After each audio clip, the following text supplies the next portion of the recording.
Stroud. I'm from America, Florida, Orlando City. I've been in Taiwan for about 1 year as a missionary now, and I've been asked to do a short interview for my friend Yu his project for school. So I guess I'll introduce myself a little bit like he's asked. I'm 20 years old right now. Like I said, I've been in Taiwan for about 1 year as a missionary, and I went to college for 1 year before this, and then I left to go on a mission to go Chuanjiao. And here I am in Kaohsiung City doing this kind of work. So the reason I wanted to go on a mission was because I saw how much a mission has helped my own family members as well as the people in the church and the people in the community. I've seen missionaries really give a lot of community service and help people change their lives through the gospel of Jesus Christ. So I thought that it would be a great opportunity for me to help people and at the same time really improve myself and grow up and to learn new things about the world. So I was actually born into this church. My parents are both members of the church. My dad actually served a mission in Japan in Fukuoka about 30 years ago, and he met my mom at college. They got married. So I've been a member of this church my whole life. I've grown up in the church, and really that's why I never really chose to accept the church. It just was a part of my life. Yeah, so our church is a little bit different from obviously other churches. There's lots of different sects of Christianity, and I think the biggest difference is that our church and the people and the members here believe that this is the only true gospel, fully true gospel of Jesus Christ on the earth today. We believe that this church has been restored through a living prophet, and that we still have a living prophet who receives revelation from God, and that revelation is obviously used to help us people here on earth and to lead and to guide us. So our church has a lot of similarities with other Christian churches, but it also has a few differences as well. And I think another big thing is we have a book called the Book of Mormon. That book is kind of like the Bible, another testament of Jesus Christ.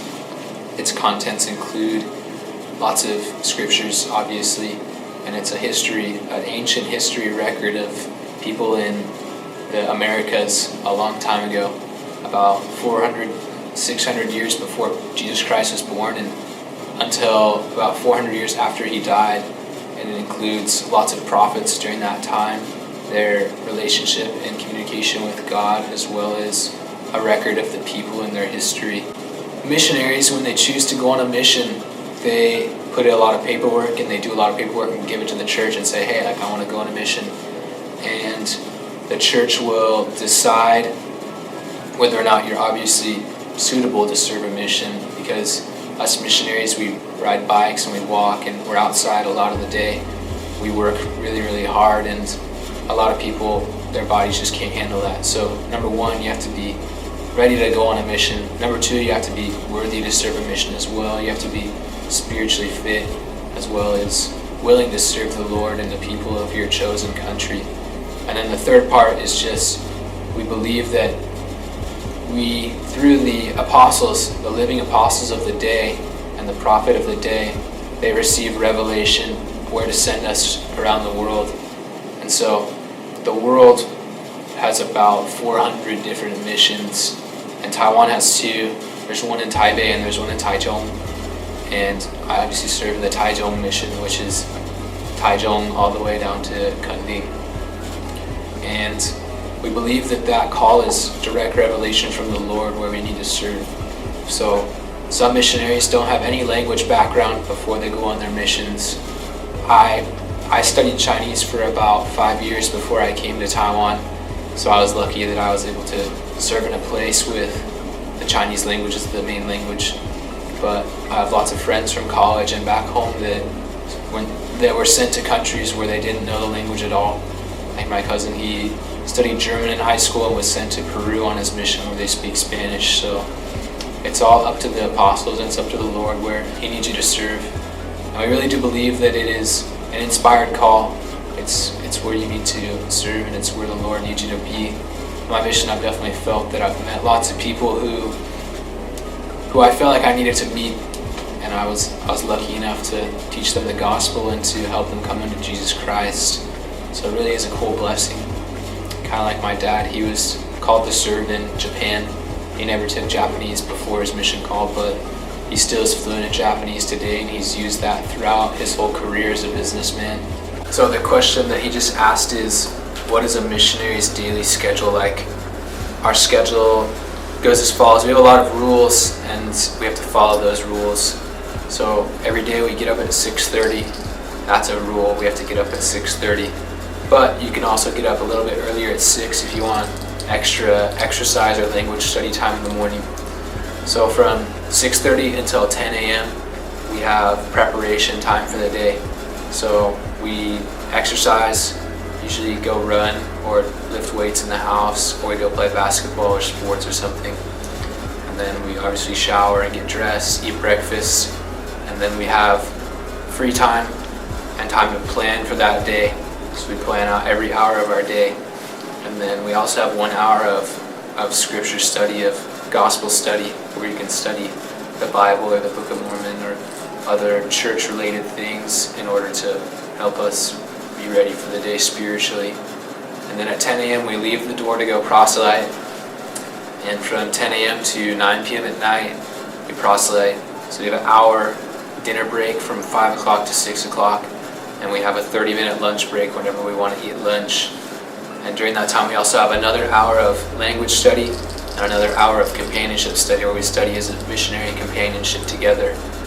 And we can choose when to use those 2 hours, whether it be from 10 to 12 or from 2 to 4 or whenever. But mostly we do it during the afternoon and the mornings, because nighttime is the best time to proselyte. That's when the most people are out on the streets and are at home. People aren't working as often.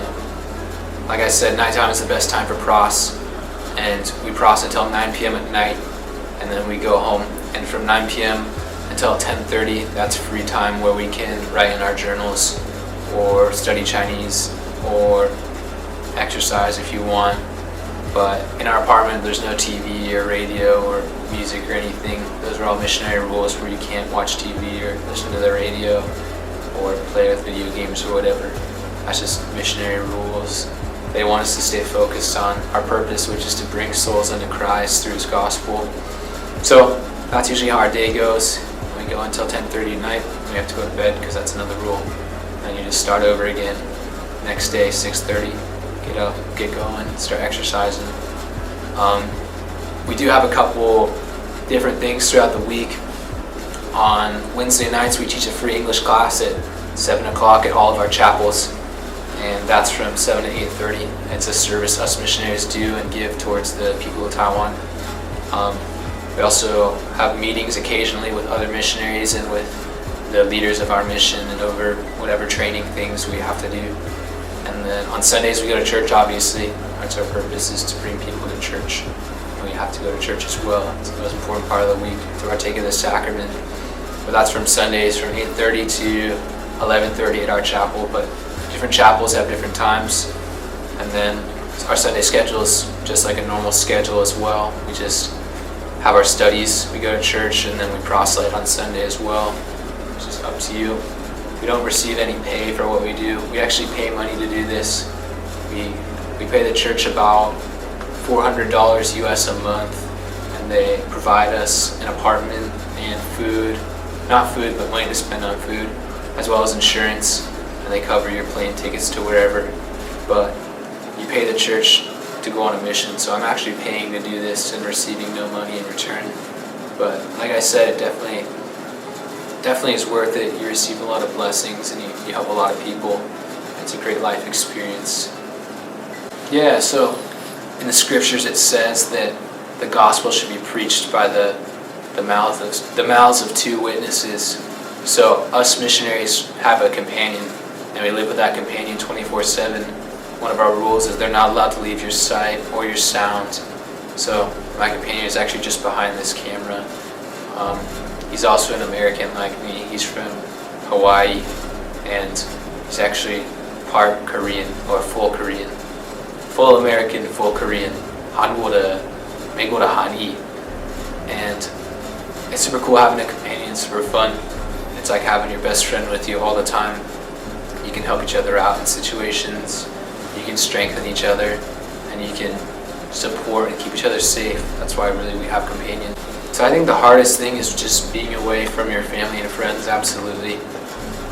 We can email our families every Monday, and aside from that, we don't have any time to talk to them. It's against the rules. They want us to stay focused. On Mondays we have a half day off where we can buy things, or you can go hiking or do whatever you want with your free time. And also part of that time is emailing your family. Twice a year, on Mother's Day and on Christmas, we can Skype home, talk to our families for 1 hour each time. And aside from that, that's pretty much it. You're always thinking about your family. My family is, I think, the most important thing for me. And I also think about my friends and the good times that I have back home too. So I think that's definitely the hardest thing about being a missionary, is just being so isolated away from your old life. So I guess to summarize it up, my name is Elder Stroud. I'm from America, and I've been living in Taiwan as a missionary for the last year. I love sports. I love the gospel of Jesus Christ. I love serving the people here, and I love being a missionary. It's a great time, and I'm very grateful for this opportunity that I have to learn and to grow here and to dab on them. And I'm grateful for a cool companion in Elder Choi and a cool dude in Yu Shuai Ge, and that he's willing to let us do this interview.